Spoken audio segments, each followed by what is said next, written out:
Hello, I'm going to teach you how to make an apple pie. We start with the sauce for the filling.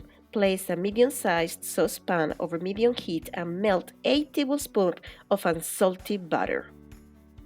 Add 3 tablespoons of flour and stir and let it simmer for about a minute, whisking constantly. Add 4 cups of cold water and 1 cup of sugar. Bring that to boil. Then, reduce the heat and continue simmering for about 3 minutes. Take off the heat and let it cool. It's time to prepare the apples. You'll need 3 to 7 of your favorite apples. Peel all of your apples and cut them in half.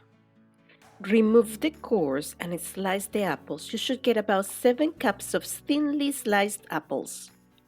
Transfer the apples to a large mixing bowl and sprinkle the apples with 1.5 teaspoons of ground cinnamon. Add all of the sauce that you made earlier and stir. Now sprinkle your work surface with flour and roll out your pie crust to about a 12 inches diameter circle. Then transfer your pie crust into a clean pie plate. Mold the crust gently into the pie plate. Add all of the apple mixture, then roll out the second pie crust using a pizza cutter. Cut 10 even strips and make a lattice, alternating the strips.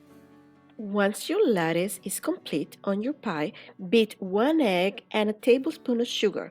Brush the mixture over the pie, transfer to a preheating oven and bake it for about 45 minutes at 350 degrees Fahrenheit. Let it rest for 1 hour and enjoy it.